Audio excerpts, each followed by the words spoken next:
Trump से कहा है कि आतंकवाद के खिलाफ भारत का ऑपरेशन सिंदूर अभी जारी है। राष्ट्रपति ट्रंप ने प्रधानमंत्री द्वारा विस्तार में बताई गई बातों को समझा और आतंकवाद के खिलाफ भारत की लड़ाई के प्रति समर्थन व्यक्त किया। प्रधानमंत्री मोदी ने यह भी कहा कि भारत अब आतंकवाद को प्रॉक्सी वॉर नहीं, युद्ध के रूप में ही देखता है और भारत का ऑपरेशन सिंदूर अभी भी जारी है। सुरेश सर, आपके पास आती हूं। जिस तरीके से विक्रम मिस्री ने यह भी बताया कि उस बातचीत में एक महत्वपूर्ण बात यह भी प्रधानमंत्री ने कही है कि मध्यस्थता तो दूर की बात है, हमने तो ऑपरेशन सिंदूर भी नहीं रोका, ऑपरेशन सिंदूर जारी है और आगे भी जो है वो जारी ही रहेगा। इसकी तस्वीरें मुमकिन है कि आने वाले समय में भी देखने को मिले, क्योंकि आतंकवाद पर जीरो टॉलरेंस की पॉलिसी जो है, जो नीति है, वो भारत की रही है और आगे भी रहेगी। जी, आप ये मेरे से पूछ रही हैं? जी जी सर। जी जी।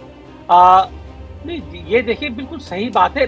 मैं खाली ये कहना चाहता हूँ शरीन कि हमने अपनी पोजीशन इस मामले में आज नहीं, कल नहीं, हमने इस साल के शुरू में ही नहीं, बहुत पहले साफ कर दी है कि भारत और पाकिस्तान के बीच में जो भी मामले हैं, हम दोनों मिलकर के ही बातचीत करेंगे और इसमें किसी तीसरे देश का कोई रोल नहीं है। एक जो नई चीज जो है ऑपरेशन सिंदूर के बाद में जो हुई है और बड़ी अहम चीज है वो ये है कि हमने पहले तो ये कह दिया है कि इसके बाद कोई भी आतंकवादी हमला भारत के ऊपर हुआ तो वो एक युद्ध की गतिविधि माना जाएगा। तो अगर पाकिस्तान की तरफ से कोई भी हमला बाद में होता है तो हम उसको युद्ध के तौर पर देखेंगे और इसको पाकिस्तान को सीरियसली लेना चाहिए। और दूसरी चीज ये है कि इस मामले में ऑपरेशन सिंदूर जो कि हमने शुरू किया था कि वो जो पाकिस्तान में आतंकवाद के खिलाफ हमला किया था, जब तक हमको ये भरोसा नहीं हो जाता है कि पाकिस्तान से वाकई में आतंकवाद खत्म हो गया है, ये तो ऑपरेशन सिंदूर जिस मकसद के लिए शुरू हुआ तो वो चालू रहेगा ये।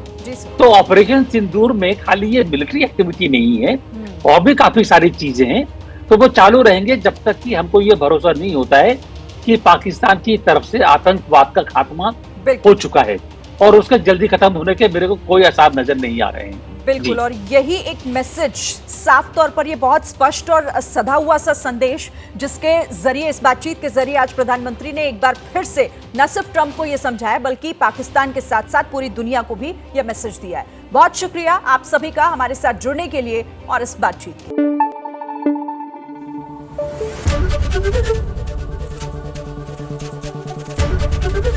एबीपी न्यूज आपको रखे आगे।